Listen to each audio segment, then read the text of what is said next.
Hello everyone, welcome back to Breaklight Productions. My name is Curtis Lambert and today we're reacting to another viewer's suggestion. This time it's Freeze the Fall and their song Rot. Obviously we've watched two other music videos by Freeze the Fall which have both been excellent. Yeah, let's jump on into this third one.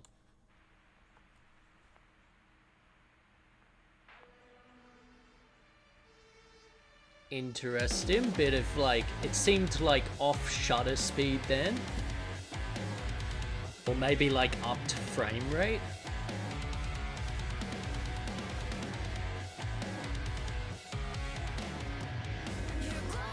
Okay, bit of green screen on the TV.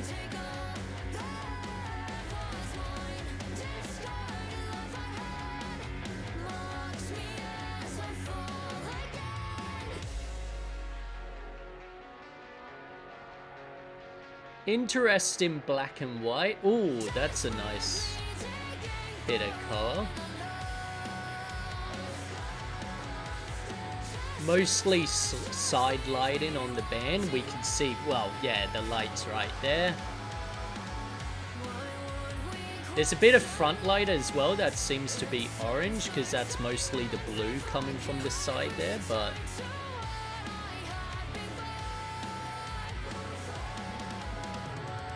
interesting outfits as well.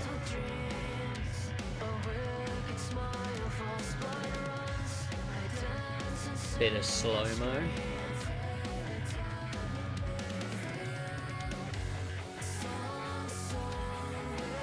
Interesting doing the war scenes in black and white. I get that it's probably, you know, showing like that it's happened in the past or whatever, but yeah, it's interesting. Oh, nice depth of field there. Oh, we got the colored smokes. God, that forest is awesome. Really love the color grade of this part.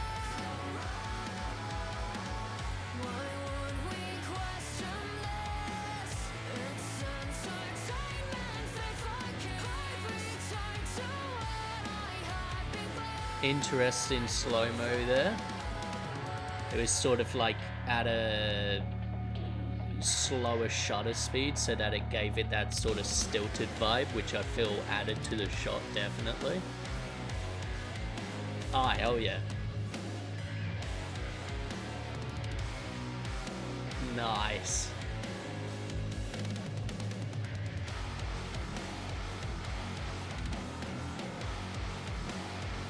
Damn, that got real heavy. Both thematically and musically, that's the word.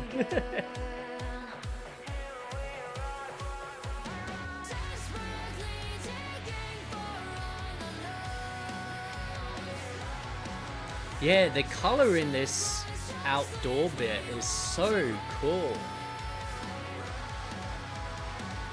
Like the green is so vibrant and like, but like dark as well. Like it's a dark, lush green, which yeah, I love. And I love that they've got for the band shots like haze coming out of that barrel.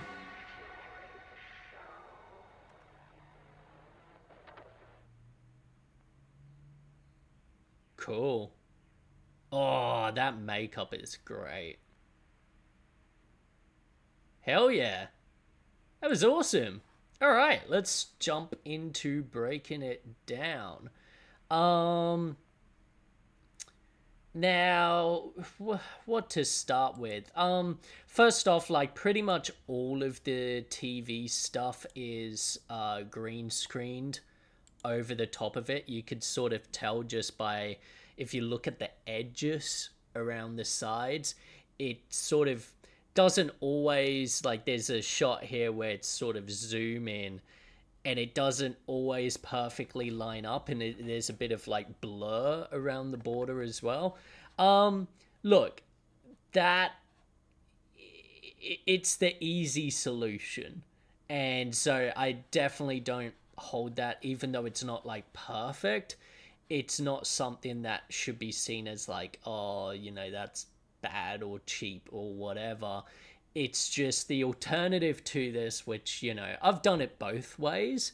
And the alternative to this is a lot more sort of like painful, where you've got to like put all your footage on a USB drive or on a DVD or whatever, and play it through the TV, and you don't know how it's going to look. And it's like playing it through the TV, although making it look more realistic, is also going to like affect how the picture looks. And so something such as like we could see when it's like on this lady's I guess mid shot here, um all of this text at the bottom, if it was really on the TV, could probably, in all honesty, be unreadable at that distance. Because like there's different, depending on the quality of TV that you're using, there's different like number of pixels and blah blah blah, and you've got to put it in PAL or NFS, I think it's called. And like, yeah, it's a whole muck around. I think you'd actually be surprised if you look at what resolution DVDs are in. I think you'd be surprised at the resolution, like, because I know I have been when, I've had to do DVDs for clients, and you look at, oh, like, what resolution do I actually put it in? And it's not even like HD. It's, some like, I think PAL is like 540 by 3 something. It's ridiculous. So little details like that could potentially be lost from this distance from the TV if this footage was, played actually through the TV.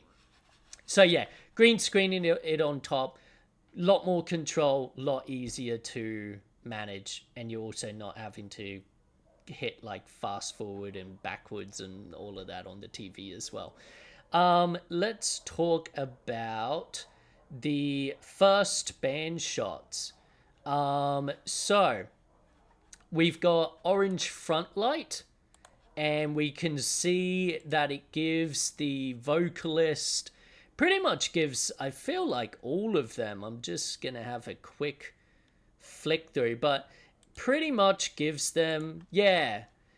So those orange front lights aren't just like a nice color contrast with the blue side slash backlight, but they're also giving a nice eye light, and you can see that on all of the mid and close-up shots of these, especially these front two women. You could see that actual like gleam in their eyes.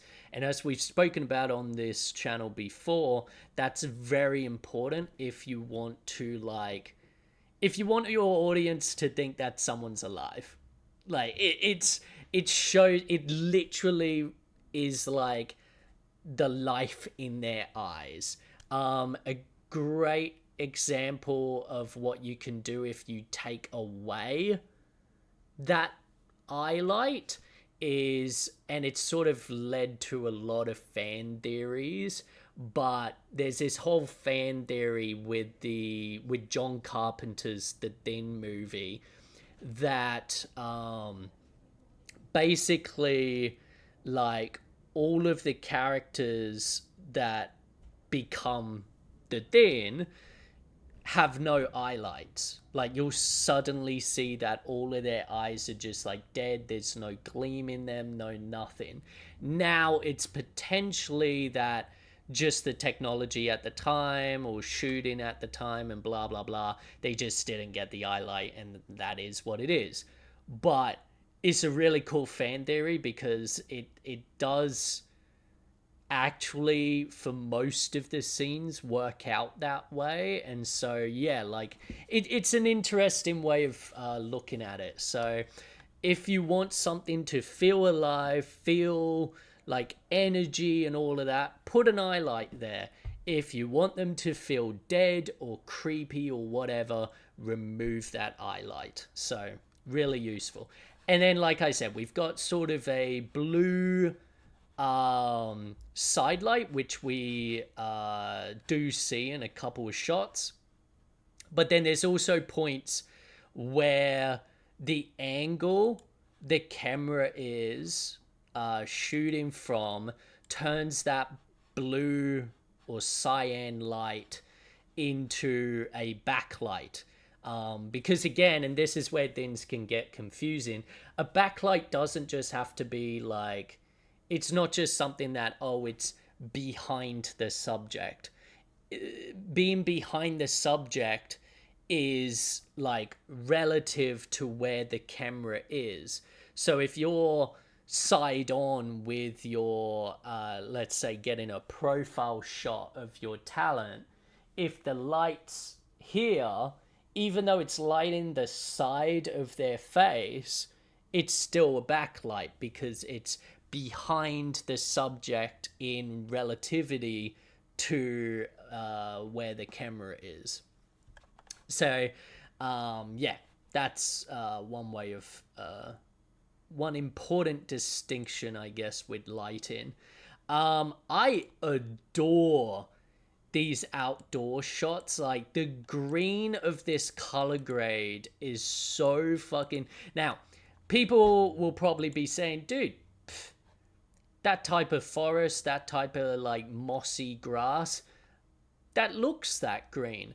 But this is the thing, like with color grading, you could change that to make it look like a really washed out, like yellowish, sepia type of green. You can make it, by upping the highlights and stuff, go for a real like lime green type vibe as well.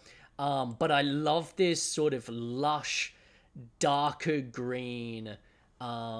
It just, yeah, it complements the black and gray of their outfits, of the makeup, of the sort of stumps of wood and tree stumps and shit around them. Yeah, super super cool.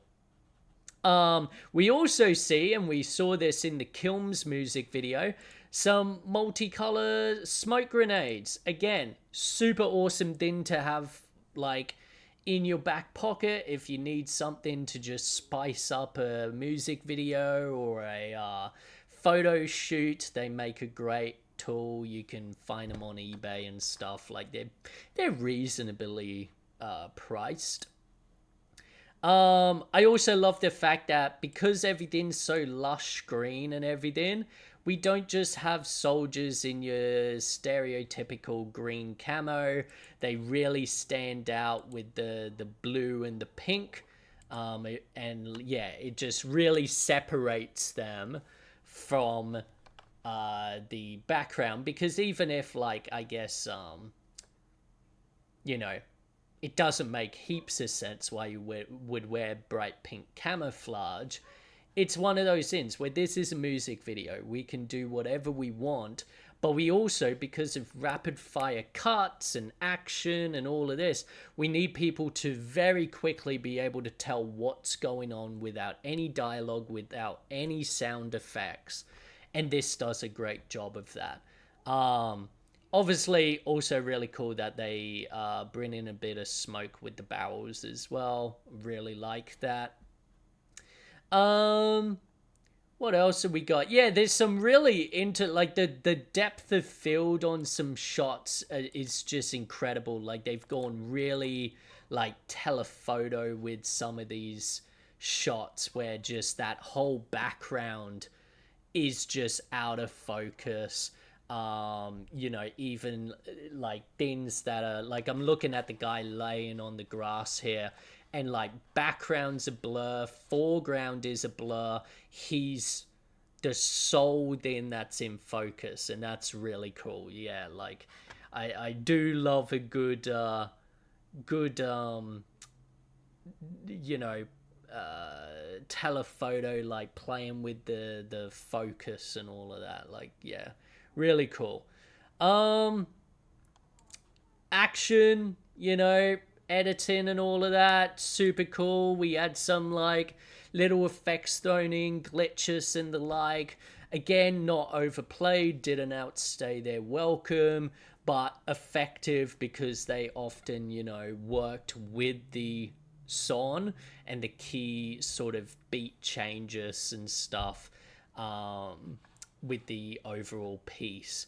So yeah, great job. I love the like makeup on this guy at the end. um like that profile close up is fucking incredible. Like, look at his eye. Like, it is gorgeous.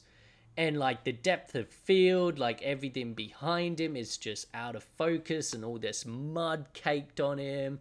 Like, oh, so good. And this is what, like, obviously I don't know. I mean, I assume they would have had, yeah, they had a makeup person on board, but this is the thing. You might just think, oh, like, we just need a guy that's muddy, like throw some mud on his face, yeah, whatever. And hey, they may have just done that for this, but a makeup artist knows how to do it right. At least, like, if they're a professional. Like, there is quite a bit of effort that goes into this. Like, you will notice that around his actual eye, there's no real, like, thick, dark mud. We see it mostly on his cheek and stuff. It's this more, like, lighter shade, this sort of grayish mud around his eye, almost acting like I guess like an eyeliner or something. And what that's doing is it's really bringing out the blue of his eye. Whereas if you made it darker, it might be a bit harder to read in a split second, and not be as like contrasty. Like, but also, if there was like, if he just rolled around in the mud and he had actual like mud in his eye, that would ruin that shot. But it's the fact that it's just like his eye's clean, man. Like, it's just shiny blue, and like, yeah, that's so awesome. Like, if obviously, like I said, that could just be a happy accident, but it really wouldn't surprise me if a makeup artist did it, like, design that on purpose that way and, like, worked with it and brushed it and all of that, in which case, phenomenal work. Yeah, all in all, I think that's everything I really wanted to sort of talk about. Hopefully you enjoyed it. Let me know if you've got any other suggestions, and I'll see you in the next one. Ciao.